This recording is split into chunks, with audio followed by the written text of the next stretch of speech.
혹시 이거 뺏길까 봐 그냥 근저당으로 일단 잡아두는 거 아니야? 내 돈 엄마가 잠깐 맡아두는 형식으로 라고 생각할 수도 있어요. 네, 아무래도 그런 의혹도 나올 수가 있는 것이 지금 현재 말씀 주신 것처럼 이 근저당이 설정된 것이 12월 3일이고 이 날이 이 전 매니저들이 소송을 진행할 예정이다라고 하면서 가압류를 법원에 신청을 했던 날입니다. 하필 날이 또 그래요. 그렇죠. 그렇다는 건 가압류 신청 소식을 듣고 이것과 관련해서 어떠한 뭐 경매로 집이 넘어간다든지 아니면 이 가압류에 대해서 가압류가 신청이 됐다고 하더라도 결정이 되기까지는 한 1, 2주가 걸리고 그러면 이 근저당이 먼저 설정이 됐지 않습니까? 근저당이 우선시 된다고 볼 수가 있거든요. 이런 채권 채무 관계에서.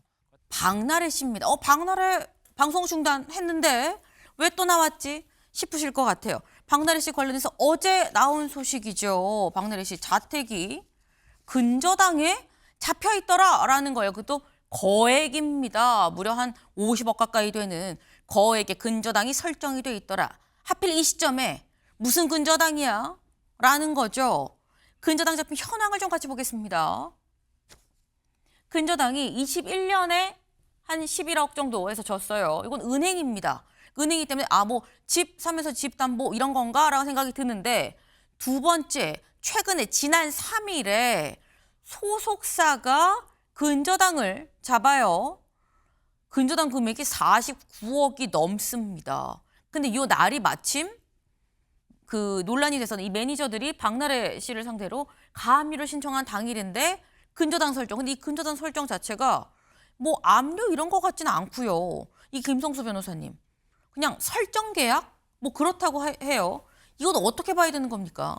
예, 근저당에 대해서 우선 설명을 드리겠습니다. 네. 저희가 은행에서 대출을 받지 않습니까? 이 대출을 받는다는 것이 돈을 빌리는 것이라고 볼 수가 있는데 이 돈을 빌릴 때 근저당을 설정하게 됩니다. 네. 그러니까 이 근저당이라는 것은 담보를 잡는다라고 생각을 하시면 그쵸. 되는 겁니다. 그래서 말씀 주신 것처럼 2021년 7월에 하나은행에서 11억을 근저당을 설정했어요. 이때 당시에 대출을 한 9억 조금 넘는 금액을 받았고 보통 120%를 근저당을 설정하기 때문에 네. 11억 정도가 설정이 됐던 겁니다. 그리고 2025년 12월 3일에 근저당이 설정이 되었는데 이 부분이 이제 여러 가지 의문이 나오는 이유가 이 엠파크라는 이 박나래 씨의 소속사 1인 이 소속사인 이 회사에서 했고 또 이게 가족법인이거든요. 네. 박나래 씨의 가족법인인데 이 박나래 씨의 가족법인인 엠파크와 박나래 씨 간에 어떠한 채권 채무 관계가 있길래 이렇게 이 엠파크가 박나래 씨의 집에 49억 7천만 원이나 되는 이 근저당을 설정을 한 것이냐, 집을 담보로 잡은 것이냐, 이게 의문이 되는 것이고 그렇다 보면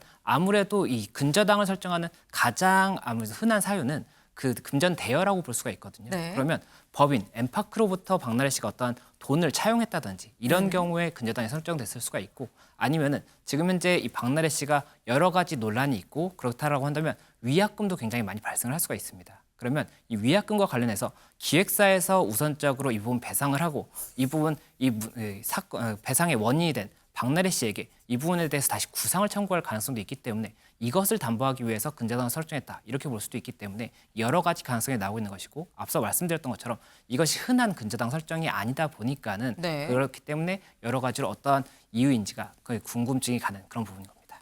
기본적으로 말씀하셨죠. 근저당 자체가 담보로 맡아두고 있는 게 근저당입니다. 돈을 빌려주는 내가 빌려는 주는데 혹시 무슨 일이 있을지 모르니까 내가 네 물건 좀 갖고 있을게 이게 지금 근저당인 건데 무려 소속사 대표가 엄마예요. 박나래 씨 모친입니다. 엄마가 대표인 거고 사실상 1인 기획사, 1인 소속사라고 봐야 되는 건데 이 소속사가 대체 뭐가 있길래 유일하게 있는 연예인 이 한 명에 대해서 이렇게 지금 하느냐라는 거죠. 그래서 드는 의혹이 이겁니다, 김 변호사님. 혹시 이거 뺏길까 봐 그냥 근저당으로 일단 잡아두는 거 아니야? 내 돈 엄마가 잠깐 맡아두는 형식으로 라고 생각할 수도 있어요.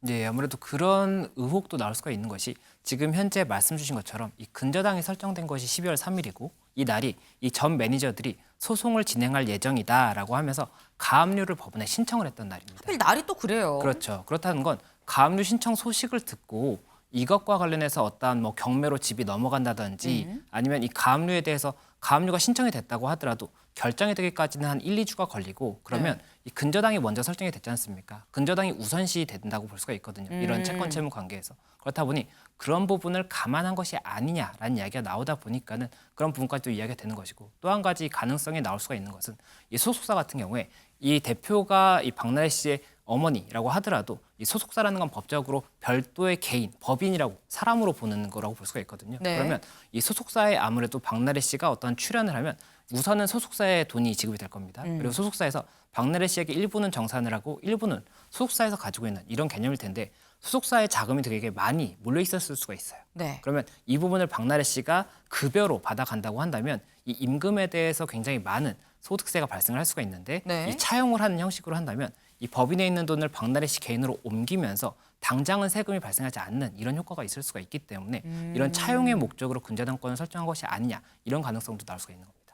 굉장히 다양한 가능성이 좀 있습니다. 당장은 그렇게 근저당을 하게 되면 세금이 발생하지 않으니까 그런 형식으로 해서 사실상 이 돈을 받아가는 그런 형식일 수도 있다라고 말씀을 하셨는데, 진실이 뭔진 박나래 씨만 알 수 있겠죠. 다만 본인은 더 이상 아무 해명도 하지 않겠습니다라고 하고 들어가기 때문에 추가적인 입장이 나올지는 좀 지켜봐야 될 것 같습니다.